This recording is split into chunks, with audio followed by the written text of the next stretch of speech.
My cousin Sinister AI plot destroyed my life, stole my future, and made me homeless until I returned with evidence so damning it left everyone speechless. I am a 25-year-old guy, and up until about 18 months ago, I had what most people would probably call a pretty decent life. It wasn't anything crazy special, but comfortable. My parents ran this small business, like a local hardware distribution thing. I don't want to get too specific. While we weren't rich or anything, they made enough that I never had to stress about basic stuff like some of my friends did. Quick disclaimer before I jump in. This is my main account, but I'm using fake names for obvious reasons. I don't want any more drama than I've already been through. I grew up in this medium-sized city in the Pacific Northwest, being vague on purpose. A cryptic text from Natalie's burner account taunted, "Your secrets won't stay buried," igniting my paranoia. We lived in one of those typical suburban neighborhoods where everyone knows everyone else. Our house wasn't anything fancy, just a regular 3-bedroom place with a decent backyard where I used to play video games with my friends after school. My parents, let's call them Michael and Susan, were pretty cool, honestly. They worked hard but always made time for family stuff. Michael would help me with my science homework even after working 10-hour days, and Susan somehow managed to show up to all my school events while running their business. Looking back, I took a lot of that stability for granted. The person I'm going to talk about in this story is my cousin. I'll call her Natalie. She's my age, literally born 2 months apart, and we basically grew up together.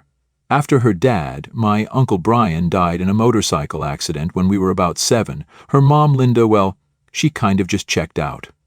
After Brian died, Linda started finding herself or whatever, which basically meant leaving Natalie with us while she traveled around Asia with her meditation group. "You're my only family," she'd sob during late-night talks, a bond now poisoned by her betrayal.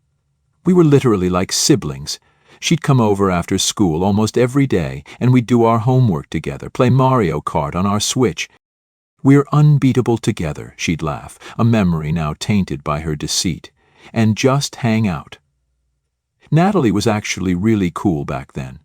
She'd cover for me when I snuck out to meet friends, and I'd help her deal with all the drama when Linda would randomly show up and try to play mom for a week before disappearing again. My parents basically became Natalie's second parents. They'd buy her school supplies, take her on our family vacations, and even got her glasses when Linda forgot to send money. Natalie had her own room at our house and everything. Michael and Susan never complained about the extra expenses. They just treated her like their own kid. I remember this one time in middle school. Natalie was supposed to be in this big school talent show. She had a solo dance routine and everything, practiced for weeks. Linda promised she'd fly back to see it, but, surprise, surprise, she never showed. Natalie was trying so hard not to cry backstage, but I could tell she was about to lose it. My mom literally dropped everything at work, rushed to the school, and sat in the front row recording the whole thing on her phone. That's the kind of stuff that makes this whole situation so crazy to me.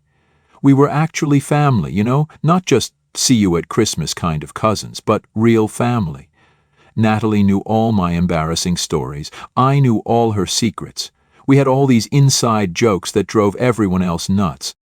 But I wasn't some perfect kid or anything. Yeah, my parents had money for college and stuff, but I worked summer jobs at this local electronics store just because I wanted to. I played a ton of video games. My obsession she'd twist into a weapon against me. I was decent at school, but not like straight A's or anything. Just a normal guy, really. Meanwhile, Natalie was actually pretty smart back then, consistently top of our class kind of smart. She had this thing where she could just remember everything she read. Teachers loved her. Everyone thought she was going to end up at some fancy college doing something amazing, a future she'd sabotage with her venomous envy. It all started changing around sophomore year of high school. Natalie was still living with us most of the time since her mom Linda was off doing whatever with husband number 2 or maybe number 3. Her absence fueled Natalie's scheming, a darkness I'd soon uncover. But something was different. The first thing I noticed was how Natalie started getting really weird about social media. Like really? She'd spend hours taking hundreds of selfies just to post one, and then obsessively check how many likes she got compared to other girls at school. I remember this one time, she literally cried because some random TikToker's post got more engagement than hers. I tried telling her it wasn't a big deal, but she just snapped at me, saying I wouldn't understand. Then she started hanging out with this new group of girls. You know the type, the ones who were always bragging about their designer stuff and whose parents drove fancy cars. Natalie started coming home talking about how basic our house was, the same house she practically grew up in, by the way, and how embarrassing it was that my mom still shopped at Costco. This place is a prison, she scoffed, her resentment simmering. My parents never corrected her because they didn't want to embarrass her, a mercy she'd repay with treachery. The money thing got really intense. Natalie would borrow my mom's jewelry and handbags and never return them. She started asking for expensive stuff for her birthday and Christmas, then threw these massive tantrums if she didn't get exactly what she wanted. One time, she literally stopped talking to my parents for a week because they got her the regular AirPods instead of the Pro version. Like, who does that? But the thing that really started freaking me out was how she got into this weird AI art stuff. At first it seemed pretty innocent. She was using these apps to edit her photos, make them look more aesthetic or whatever. But then she started getting obsessed with these deepfake videos and AI image generators. She'd spend hours in her room messing with them. I remember walking past her room one night and hearing her laugh about something. She was on TikTok Live with those new friends of hers, joking about how they could literally ruin someone's life with this technology. We could make anyone a villain, she cackled, a chilling prophecy I ignored. I just thought it was typical edgy teen stuff. Her experiments were a prelude to my downfall. My mom found some on her laptop once and tried to talk to her about it. But Natalie just said she was practicing her art and that we didn't understand digital culture. Her defiance cloaked a sinister plot. Around this time, she also started this weird thing where she'd always position herself in family photos, so she looked like the main character. She'd throw a fit if she wasn't in the center, then post these super-edited versions where everyone else was kind of blurred out or cropped weird, but she looked perfect. My dad tried to joke about it once, asking if the rest of us were just NPCs in her game. She didn't talk to him for 4 days after that. Her obsession with control foreshadowed her betrayal. She started taking pictures of me when I wasn't looking. I'd be doing homework or playing games and I'd catch her sneaking photos. When I asked her about it, she'd always have some excuse ready. Oh, I'm making a family photo album, or it's for a school project. But she never showed me these projects and no album ever appeared. I tried talking to my parents about how weird she was getting, but they just chalked it up to teenage girl stuff and said she was probably just struggling because of her mom being absent. They kept making excuses for her because they felt bad about her dad dying and her mom being useless. Then everything really went to hell when junior year rolled in. Everyone was talking about college plans, and I'm not going to lie, I was pretty excited. My parents had been saving up for my college fund since I was born, not like a massive trust fund or anything, but enough that I could go to a decent school without drowning in debt. They were always super transparent about it, showing me the account statements and everything, so I'd understand how saving worked. Here's where I messed up. One night, Natalie and I were hanging out in our basement gaming room playing Rocket League like we used to when we were kids. She seemed more chill than she had in months. So, when she asked about my college plans, I didn't think twice about telling her. I told her how my parents had saved around $90,000 0 cents for college. Her eyes gleamed with a hunger I didn't see. Then she started asking all these specific questions about the account. Where was it held? Was it in my name? When would I get access to it? Stuff like that. I remember exactly what she said next because it was so weird. Must be nice having parents who actually plan for your future instead of blowing all your dad's life insurance money on meditation retreats in Thailand. I tried to sympathize, told her maybe she could apply for scholarships or financial aid, even offered to help her look for part-time jobs so she could start saving. She just gave me this look. I don't know how to describe it, like she was looking through me instead of at me. Then she started ranting about how unfair everything was, how her mom had promised to help with college but spent all the money on her new husband's startup venture You'll never know my pain, she spat, her words a prelude to her scheme. How my parents treated her like family but never thought to save any college money for her. How I didn't deserve the fund because I wasn't even that smart and just got good grades because teachers felt sorry for me helping my poor orphan cousin. Her words, not mine. I got pretty pissed at that point, told her she was being ungrateful considering my parents had basically raised her for free. Big mistake. Huge mistake. She stormed out of the basement and I figured she just needed to cool off. I went back to gaming and texted my girlfriend Jessica about hanging out later. Jessica was supposed to be this big part of my future. We'd been dating since freshman year and were planning to go to the same college. The next morning, Natalie wasn't at breakfast, which was weird because she always had breakfast with us. Mom said she'd left early to work on a school project. Looking back, she was probably already setting her plan in motion. That whole day at school felt off. People were giving me weird looks, whispering when I walked by. Jessica wasn't answering my texts. Her silence was Natalie's first strike. A betrayal I couldn't fathom. But this was way worse than any normal high school drama. I got home that day, totally clueless about what was waiting for me. The air was thick with her lies, a trap I'd walk into. Even 18 months later, this still hits hard. When I walked in, everyone was in our living room, and I mean everyone. My parents, Natalie and her mom, Linda. Even Jessica's parents were there. Natalie was crying on the couch with Linda holding her. The moment I walked in, the room went dead silent. You know that feeling when you walk into a room and you just know everyone was just talking about you? Yeah, multiply that by like 1,000. I remember asking, "What's going on?" like some idiot in a horror movie. Natalie started crying harder. My mom wouldn't even look at me. My dad just sat there with his head in his hands. Then Linda pulled out her tablet. She had this whole presentation ready. She started showing everyone these Discord servers I'd supposedly been part of where people were trading AI-generated images. She had screenshots of conversations that looked like they were from my accounts talking about using Natalie's photos. She even had fake bank statements showing transfers from crypto wallets that were supposedly mine. The worst part? This stuff looked real, like scary real. Natalie had spent months learning how to use these AI tools, and she knew exactly how to make everything look legitimate. She even added little details like inside jokes we used to have, making the fake conversation sound exactly like how I actually type. "What did you do?" Dad asked. I tried to explain that none of it was real, that I didn't even know how to use most of this tech stuff, but Natalie had thought of everything.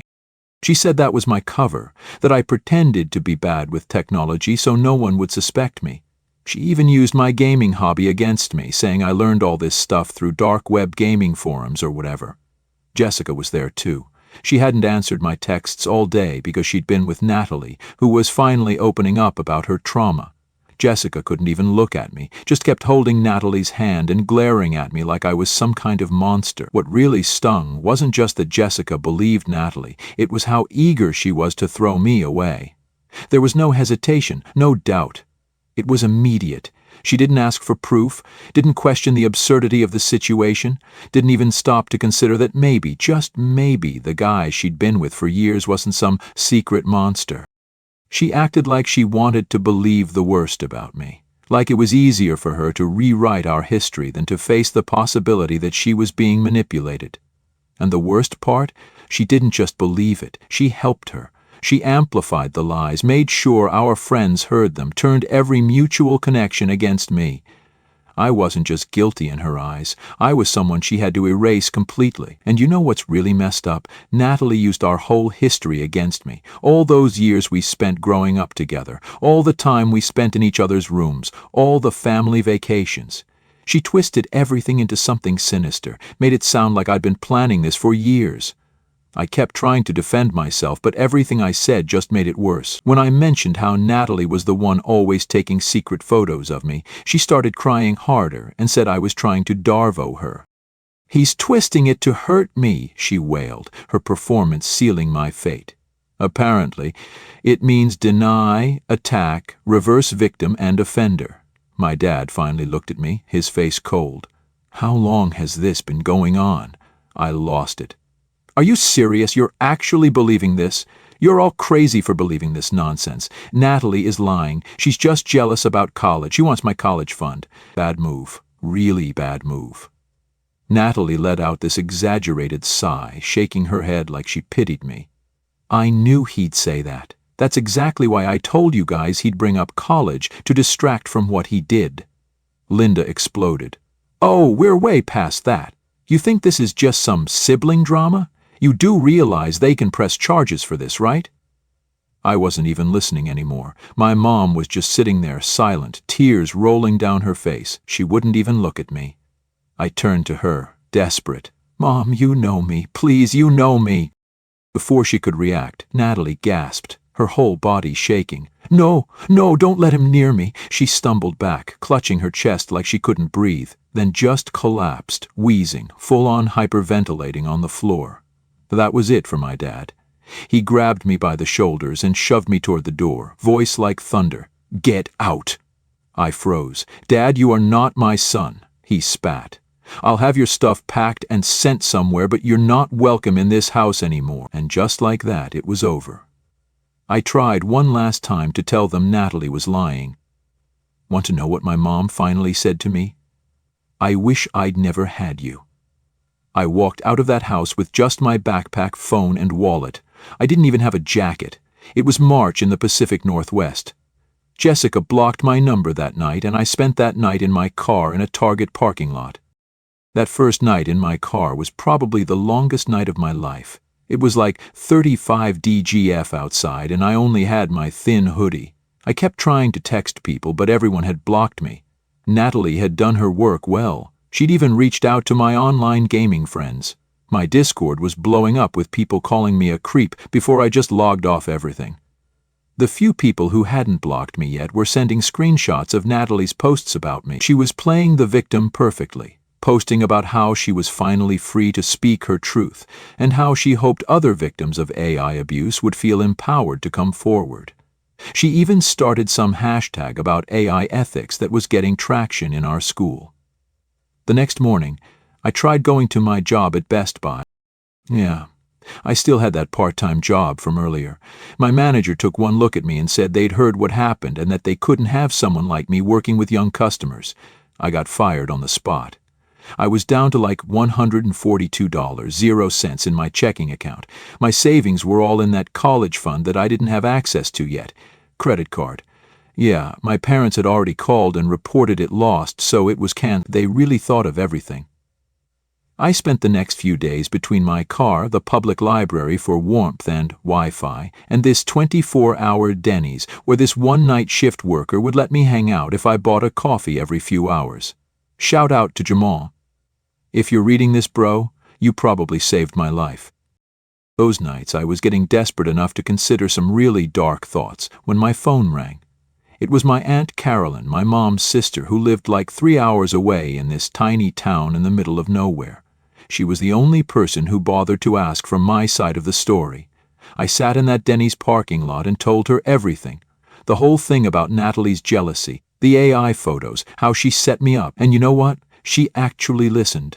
I really listened. Not just waiting for me to finish so she could tell me how disappointed she was. When I finished talking, she was quiet for a minute. Then she said something I'll never forget. I believe you. I lost it. Started crying right there in the parking lot. I hadn't cried through this whole thing until then, but those 3 words just broke me. Carolyn told me to stay put, that she was coming to get me. She said she had to work a shift at the clinic first. She's a nurse, but she drove down right after. She asked if I could hang on for 10 more hours. Hold on, I'm coming for you. Her voice a beacon in my despair. I was scared Natalie would somehow find out and stop her from coming. I kept having these paranoid thoughts that everyone was watching me. The Denny's Wi-Fi kept showing these ads about AI technology, which really messed with my head. Finally, at like 1:00 a.m., Carolyn's old Honda pulled into the parking lot. She took one look at me, hadn't showered in days, wearing the same clothes, probably looked like absolute garbage, and just hugged me. Didn't ask questions, didn't judge, just hugged me. She had brought me a warm jacket, some food, and a pillow for the drive back. We stopped at an ATM where she took out some cash for me. I found out later she had to dip into her own savings for that. The whole drive back she just let me sleep while she played old 80s music really quietly. Remember how I said Natalie was good at social media? By the time we got to Carolyn's house, she had somehow found out I was fleeing town and posted this whole thing about how it proved my guilt. She even got Jessica to post about how she was glad the truth came out before it was too late. Carolyn just took my phone and locked it in a drawer, said I needed to focus on surviving right now, that social media could wait. She set me up in her spare room, nothing fancy, just a twin bed and a desk, but it felt like a palace after sleeping in my car. "You're safe now," she promised. Unaware Natalie knew my refuge. Natalie had been to Carolyn's house before on family trips. She knew exactly where I was going. But I guess her revenge fantasy didn't include the boring part where her victim had to actually survive afterward. Those first few months at Carolyn's were rough. Like really rough. I basically became a hermit, spent most days just staring at the ceiling in that spare room trying to figure out how my life had imploded so fast. Carolyn would bring me food, but I barely ate. I lost like 15 lbs in the first month alone. The worst part was the nightmares. Keep in mind, I'd grown up with social media, right? Like everyone my age, I was always online, but now every time I see a phone camera, I'd have a panic attack. I kept thinking everyone was recording me, that Natalie was somehow watching. Carolyn had to put a piece of tape over her laptop camera because I was convinced Natalie could hack into it somehow. Carolyn was literally an angel through all this. She worked night shifts at the clinic, but still made sure to check on me during the day. She started bringing home these random books from the library. "You're stronger than her lies," she'd say, her faith rebuilding me. About 3 months in, Carolyn sat me down for a real talk. She said I could stay with her as long as I needed, but I had to start doing something with my life. I couldn't just hide in her spare room forever. She was right. But man, the idea of facing the world again was terrifying. The next day, she brought home this flyer for the local community college. They had night classes in IT and computer science. Ironic, right? The same tech that Natalie used to destroy my life could maybe help me rebuild it. Carolyn offered to help with the tuition. I found out later she took out a small loan for this. I still feel guilty about that. Here's where it gets kind of boring, but like good boring. I started taking these basic IT classes. Turned out I was actually decent at it. The teachers didn't know my backstory, didn't look at me like I was some kind of monster. It was nice just being treated like a normal person again. I got a job at this local computer repair shop too. The owner, Tony, was this old dude who didn't give a damn about social media or drama. He just cared if you could fix computers or not. The pay wasn't great, but it was something. Plus, I was learning stuff I could actually use. I started making a routine for myself. Work at the shop during the day, classes at night. Carolyn would leave dinner in the microwave for me when she had night shifts. Sometimes we'd catch each other for breakfast, me just getting home from late classes, her just getting up for work. We'd share coffee and she'd do her crossword while I studied. The panic attacks got less frequent. I started being able to go to the grocery store without thinking everyone was staring at me. I even made a few acquaintances at school. Not friends exactly, more like people I could do group projects with without freaking out. I found out later that Natalie was still posting about me sometimes. She'd made this whole narrative about how I'd escaped justice and was probably continuing my crimes somewhere else. But you know what? Her posts were getting less attention. People were moving on to new dramas. I knew because for the first time in months I let myself look. Her lies are crumbling, a classmate's DM revealed, fueling my resolve. Someone had linked one of her dramatic survivor posts and the replies were brutal. "Wait, wasn't this debunked already?" one person commented. Another said, "Girl, if you need money, just say that." And then I saw the one that really made my blood run cold. Some random account asked, "Didn't her family give her a ton of money for college? What happened to that?" I clicked. The biggest mistake. Buried in the replies was a screenshot of Natalie's old post from right after everything went down. Some long, rambling caption about how she was finally getting the support she deserved, alongside a picture of her acceptance letter to some fancy out-of-state university. Someone else chimed in. Wasn't her cousin supposed to go to college too? What happened to his fund? I sat there staring at the words, my stomach dropping because I already knew what happened. I just never wanted to admit it to myself. The day I got kicked out, my dad had said, "You are not my son." And I guess he meant it, because instead of saving my college fund for me, hell, even just leaving it sitting in the account, they gave it to her. All $90,000, 0 cents of it. She took my entire future and set it on fire, and for what? Clout, designer shoes, a fake influencer career. I don't know how long I sat there, but Carolyn must have seen my face because she gently took my phone from my hands. "You don't need to do this to yourself," she said. But it was too late. The damage was already done. Carolyn helped me set up a new email, new phone number, new everything. Not to hide, just to start fresh. The only connection to my old life was this one burner email account I checked sometimes, just in case anyone from my past ever wanted to hear my side of the story. No one ever did. The weird thing is, I started getting kind of okay.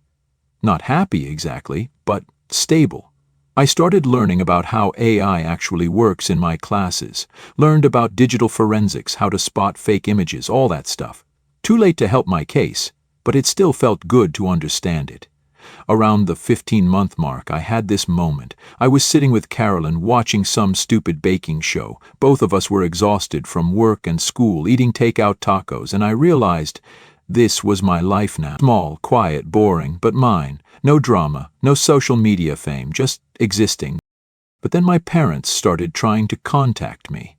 It started with emails, like a lot of emails from my parents. Subject lines like, "Please read this and we need to talk and we made a terrible mistake." I ignored them all. Carolyn saw them too. We share Hulu, and sometimes I forget to log out of my email on her tablet.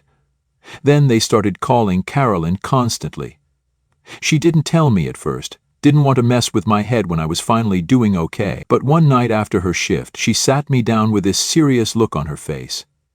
"Natalie's lies unraveled," she said, her words reigniting my fight. Turns out Natalie had messed up, like really messed up. Remember that college fund my parents gave her? Yeah, she blew through it in less than 10 months. But that's not even the crazy part. Natalie had dropped out of college after 1 quarter, told my parents she was taking classes online while she was actually using their money to try becoming an influencer. Bought followers, paid for shoutouts, the whole wannabe famous package. But that still wasn't enough for her. She started pulling the same stunt she did with me, but this time she targeted my dad. She created this whole fake story about how he'd been inappropriate with her, complete with AI-generated evidence and everything. She said he'd been using the college money to buy her silence. But the really messed up part, she was sloppy this time. Got too confident, I guess. She started showing the AI-generated stuff to people who actually knew about that technology. Someone pointed out the telltale signs of AI manipulation. Her arrogance was her undoing, a flaw I'd exploit. But Natalie didn't stop there. When my dad cut off her money, she went nuclear. Started posting all this stuff online about him, trying to get him canceled or whatever. She even tried to get my mom involved, saying she knew about everything. Here's where karma finally showed up. Natalie didn't realize that in the 18 months since she pulled this with me, AI detection technology had gotten way better. Some IT guy my dad hired for his business took one look at her evidence and spotted all the signs of AI manipulation. The whole house of cards started falling apart. People started questioning her story. Then they started looking back at what she'd done to me. Someone even found old cached versions of her social media posts where she'd messed up and posted the original unedited versions of some photos. My parents were devastated, not just because of what Natalie was doing to them, but because they finally realized what they'd done to me. They found out I was living with Carolyn. Natalie had been telling everyone I'd fled the country and started trying to contact me. Carolyn showed me all their messages. They were a mess. My mom was having panic attacks. Dad couldn't sleep. They wanted to make things right, said they'd do anything to fix what they'd done. Their guilt was a hollow echo of my pain. My own parents, and I was glad they were getting a taste of what I went through. But mostly I just felt nothing. Like Reading their desperate messages didn't even make me angry anymore. They were basically strangers to me now. Carolyn thought I should talk to them, said it might help me move on, but I didn't want to move on. I'd built this new life for myself without them, without all that drama. Why should I let them mess that up? Then Natalie showed up at my parents' house crying, saying she needed help. She said she was sorry, that she'd gotten carried away, that she'd make it right. My parents actually started to believe her again. Their naivety stung, a betrayal renewed. That's when I decided to go back. Not for them, not for closure or whatever people talk about. I went back because I was done letting Natalie destroy people's lives with her lies. I didn't tell anyone I was coming. Carolyn thought I was crazy, but she helped me plan everything. I'd learned enough about technology by then to know what I was doing. The first thing I did was buy one of those tiny hidden cameras, just a basic one that could record audio and video. Carolyn helped me test it to make sure it wasn't obvious. I also set up my phone to record backup audio just in case. I found out through Carolyn that Natalie was staying at my parents' house again, playing the whole repentant cousin act. She was still posting on social media about her journey of healing or whatever, but now she was mixing in vague posts about my dad being inappropriate. The truth will burn, she teased online, escalating her vendetta. I showed up on a Thursday afternoon. I chose that time because I knew my parents would be at work. I didn't want them involved yet. Natalie opened the door, and man, it was weird seeing her in person after everything. She'd changed her hair, was wearing these expensive clothes, probably bought with my college fund, but that manipulative look in her eyes was exactly the same. She tried to act shocked, started doing her whole trembling victim act, but I just stood there, calm as hell. Thought I'd vanish. Didn't you? I said, her facade cracking. I said I wanted to talk. That's it. No accusations, no yelling, just talk. She tried to say she was going to call the police, but I thought something about how calm I was freaked her out. She let me in. We sat in the kitchen, the same kitchen where we used to do homework together as kids, and I just let her talk, let her dig her own grave. I asked her simple questions and watched her story fall apart. You can't outrun this, I pressed, her confidence wavering. The best part, she actually admitted everything, not because she felt guilty, but because she was proud of it. She straight up told me she did it because she could, because it was too easy. She said she learned all about AI tools from some TikTok tutorials and spent months planning everything. Then she started bragging about how she was going to do the same thing to my dad, how no one could prove anything. She literally said, "It's my word against his, and everyone always believes the victim." That's when I took out my phone and played back the last 30 seconds of our conversation. Her face froze, a mask of terror I'll never forget. She went from smug to terrified in like 2 seconds. She tried to grab my phone, but I'd already backed everything up to the cloud. Learned that trick in my IT classes. She started crying, but not her usual fake tears, real ugly crying. She begged me not to show anyone the recording, offered to tell everyone she made everything up about me, even offered to split what was left of the college fund, of which there was nothing left. I didn't say anything, just texted my parents to come home. They showed up 15 minutes later and found us sitting there and calm, Natalie having a complete meltdown. I'd played the whole recording for them, everything. Natalie admitting she made up the original accusations, her bragging about the AI photos, her plans to do the same to my dad, all of it. My mom threw up, like literally ran to the bathroom and threw up. My dad just sat there looking like his whole world was collapsing, which I guess it was. Natalie tried one last time to manipulate the situation. Started saying she only did it because she was traumatized by her dad's death and her mom abandoning her, that she needed help, not punishment. She pulled the whole "we're family" card. I looked her dead in the eyes and said, "We're not family. We never were." Then I sent the recording to everyone, her mom, my extended family, her friends, everyone who'd blocked me 18 months ago. I also sent it to the college she'd dropped out of, explaining how she'd scammed my parents out of the tuition money. The aftermath was pretty much what you'd expect. Natalie's mom finally showed up, but only to tell her she was cutting her off. My parents tried to press charges, but there wasn't much legal ground since Natalie had technically never blackmailed them for money. She just manipulated them into giving it. My parents begged for forgiveness, like literally begging, but you know what? I couldn't give it to them. Maybe that makes me a bad person, but I just couldn't. I told them I didn't hate them anymore, but I didn't want them in my life either. Last I heard, Natalie's living with some random roommates working retail. She tried to restart her social media, but nobody wants anything to do with her. Turns out people don't like finding out they were manipulated. I went back to Carolyn's house, back to my quiet life, my IT classes, and my small circle of new friends who don't know or care about my past. Sometimes I still have nightmares about cameras and AI, but they're getting less frequent. Carolyn says I should be proud of how I handled everything, says I got justice without becoming like Natalie. I don't know about that.